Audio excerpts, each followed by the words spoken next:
Hey guys, welcome back. And for this week's video, I'm going to be talking about how to plan an international trip with some budget-friendly tips, advice, and bonus hacks for you guys. Now, these tips might be a little bit more geared towards beginners that haven't heard this advice before, but it should apply whether you travel internationally regularly or not. And also keep in mind that this is from my perspective as a US traveler who has done some international traveling, but I am by no means an expert. And when I did start traveling abroad, I kind of did it in baby steps. I started with a cruise to the Bahamas, then I went to Canada, and then I finally went on a big international trip to Europe where we did like 10 countries in 3 weeks, and then I went to Asia in 2019. So enough about where I've been, let's get into planning your trip. Tip number 1 is to ballpark your budget. What is the maximum amount you can feasibly spend? You need to have a cap so that you're not going to get into crippling debt, but you should aim for a magic number that you are hoping to stick to. Tip number 2 is to get your passport. If you've never had one before, the process can take a long time, sometimes multiple months. And if you do have a passport, you need to make sure it's not expired.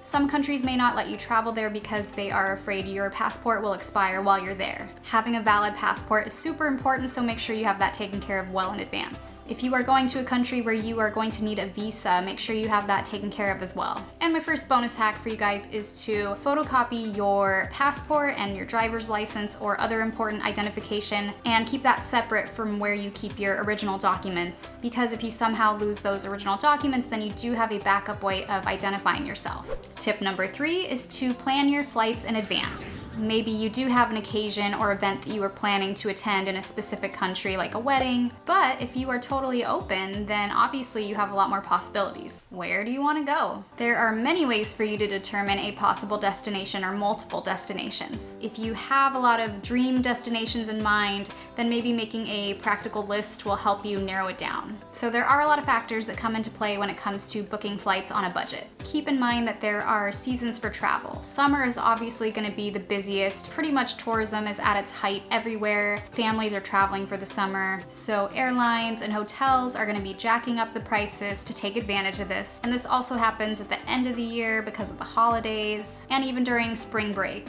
Unfortunately, this may be the only time most people can travel. So as my next bonus hack, if you are fortunate enough to have a flexible lifestyle and work schedule, I recommend you travel during the off season. The fall is a really good time to travel. Certain weeks during the spring as well. And the weather's often really good during the spring and fall for most destinations. So if you are lucky enough to plan well in advance and you have some flexibility, and even if you don't really, certain airlines will have tools on their website like a low fare calendar to give you an idea of when the cheapest time of the year is to travel. So I highly recommend taking advantage of that. A couple of airlines that I have flown on internationally that I enjoyed are Norwegian Air and Asiana? I'm not sure how to pronounce it. So to give you guys an idea of what the Norwegian website looks like, here it is. This is what it looks like. We have our destinations right here on the left. We have price ranges to give you an idea, an average price range for this month. So if you want to go to Amsterdam in November, it is going to be in this price range. Now, keep in mind it's pounds, so that's quite a bit more for the US dollar, but this gives you an idea of how the website works. I would spend so much time looking at this, making me thoroughly depressed, thinking about all the places I could go to and how little I could spend to get there. But anyways, getting sidetracked. Tip number 4 is to compare your lodging options that are within your budget. So you should be looking into whether staying at hotels, Airbnbs, hostels, staying with someone you may know to determine which option or combination of options makes the most sense for you and is within your budget. Obviously, there are a ton of websites for this. My preferences are to use booking.com, Expedia. I like to write down multiple options and then compare the prices and even check back in later and kind of see if they're fluctuating. And obviously this applies for airlines too. You want to make sure that you're comparing if you care about spending as little as possible. So hopefully at this point you have determined a destination based on your budget, airline prices, and lodging prices. So let's move on to the next tip. Tip number 5 is to determine points of interest. So make a list of the things that you want to see in your destination. If you're going to Paris, do you want to see the Eiffel Tower? Do you want to see the Louvre? Do you want to see Notre Dame? Are you wanting to just see the outsides of these locations, or do you want to go ahead and take the tours? And in most cases, when you're doing things like tours, they cost money. So you need to figure out which points of interest are the most important to you, and if they are within your budget, to pay the extra money to go do the tour or to go all the way up to the bell tower in Notre Dame, which I would recommend doing. And it's always a good thing to book those tickets in advance, especially if you're traveling during the summer, because they may sell out and you may not even have the option to do these things when you're there. Tip number 6 is to plan your transportation for when you're at your destination. How are you getting from point to point? Public transportation is often going to be your cheapest option. Doing things like riding the trains and buses is going to save you money. And you'll most likely have to get a kind of Metro card type thing to use those modes of transportation. If you are willing to spend a little bit more than doing something like a ride share, you know, something the equivalent of Uber or Lyft in the countries you're visiting, doesn't hurt at all. That is going to cost you more, but it can be more comfortable and get you to your destination faster potentially. But make sure you do your research into the companies that do the ride share in the countries you're visiting. Make sure that you are downloading the official app for that ride share company, and that when you are getting into the vehicle, that it is the official vehicle for sure of that company. You don't want to be in a super scary situation where people are trying to scam you, where you're getting into a car, an unmarked vehicle, and who knows what's going to happen. And then obviously riding taxis or renting a vehicle, that's going to be a lot more expensive than just taking public transportation. Tip number 7 is to start preparing what you need to take with you. So do you have the appropriate kind of luggage and clothing items that are for the kind of trip you're going on? As a bonus hack, I recommend not checking a bag. I talk about not checking a bag and the kinds of things you should pack with you on a trip thoroughly in my packing tips video, so if you haven't seen that yet, it is right here, and I will also include that link in the description. Also keep in mind that some airlines, especially in Europe, they may have a slightly smaller requirement for carry-on bags. So what's standard for us here in the US may actually be a little bit too big in Europe, so make sure that you are aware of those requirements before it's too late. Also make sure that you have the right electrical adapters for the countries you're going to.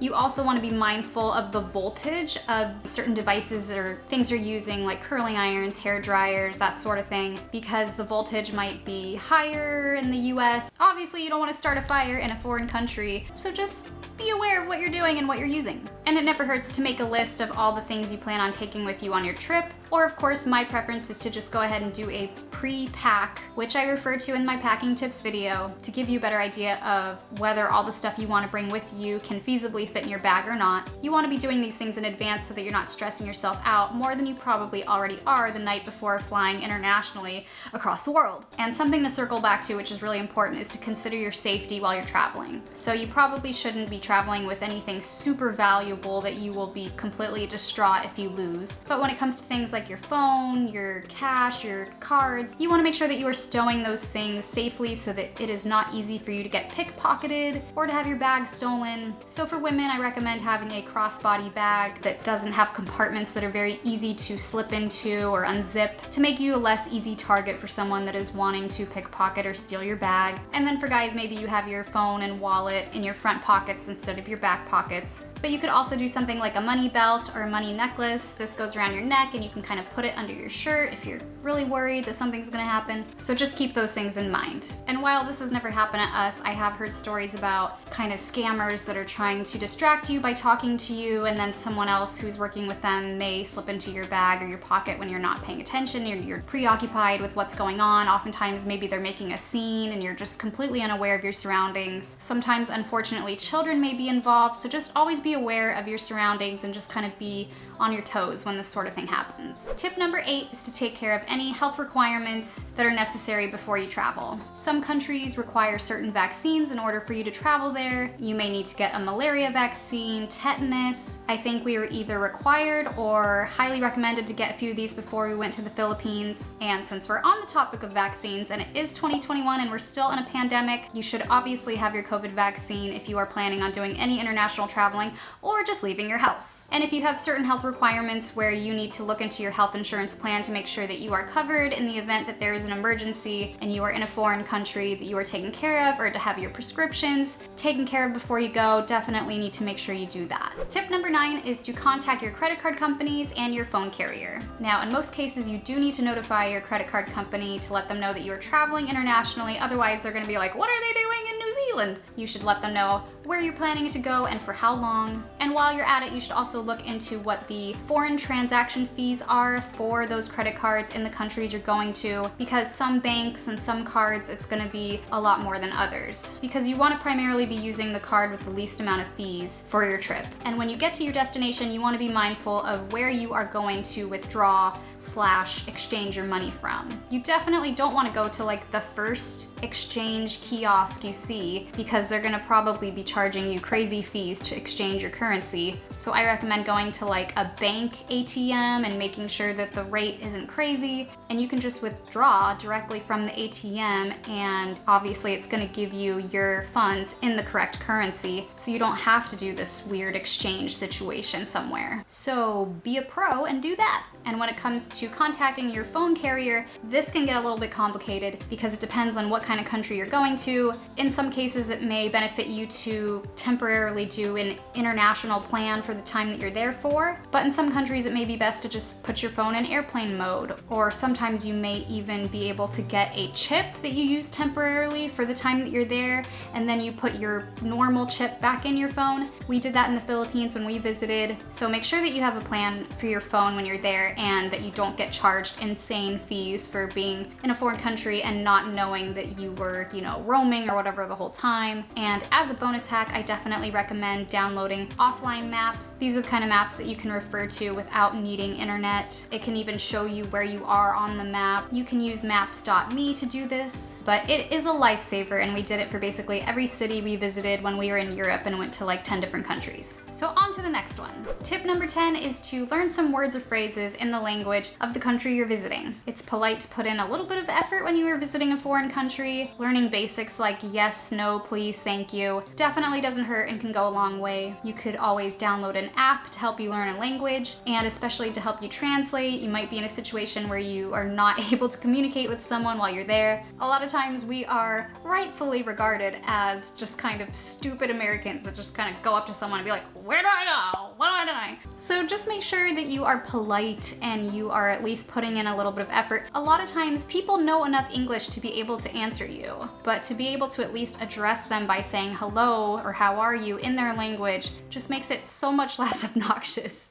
So you might as well do it. And that ties into our next one. And tip number 11, learn about etiquette for the country you're going to. This world is so diverse and we have so many beautifully amazing cultures, so don't ruin opportunities to have wonderful exchanges with people that are so different from you. So obviously, in addition to behavior, I'm primarily talking about what are the eating etiquettes for the places you're going to. Some countries just have a completely different system and pace at which they eat, and it can be kind of jarring for Americans. So just be mindful that the American way, that is not the standard way in every single country. One of the things that we noticed when we were in Europe is that a lot of places, they don't push you to leave. They want you to sit and enjoy yourself and take your time when you're eating at your table.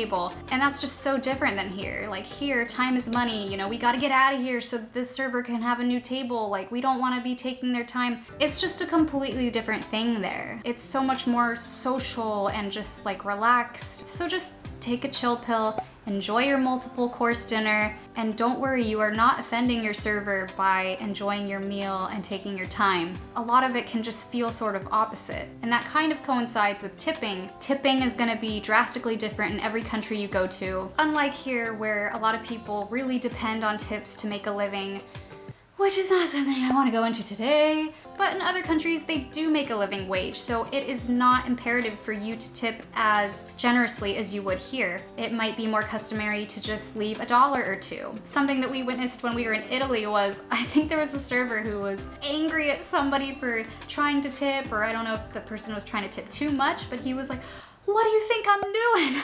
I don't remember exactly what he said, but we were like mortified, like, don't tip the wrong amount. It only takes like 5 minutes to look these things up before you go. You just want to be in the know and not screwing things up royally. So this probably all goes without saying, but when you are starting to look into a country to potentially visit and you are looking at the exchange rate, obviously some countries are going to feel really easy to travel to because you're going to be like, oh my gosh, I feel like a millionaire. The US dollar is just like so much higher than this currency. So maybe the cost of food and items that you are buying is really low, low in those places. But on the flip side, if you are traveling from the US to England, probably it's gonna be a lot pricier to do anything in England, and that is gonna add up real quick. So just make sure you get an idea of how much it's gonna cost to eat and buy things in the countries you're visiting. That highly affects your budget and should greatly determine where you plan to go. And my last tip for you guys is to have fun. Have fun, but always be aware and mindful of your surroundings, and always be respectful towards locals in the countries you're visiting. One of the most beautiful things about travel is interacting with and watching people that come from places that are just so different from you. And that's coming from someone that's pretty antisocial. But you learn so much from these experiences, traveling to new places, seeing new things, enjoying new foods, and meeting new people. There's something beautiful about enjoying something together, and maybe you can't even communicate with each other, but you are sharing this moment together, and that's wonderful. So don't blow it by being a doofus. And that concludes this week's video. I hope that some of this was helpful. You learned something new maybe. Maybe I just wasted all your time.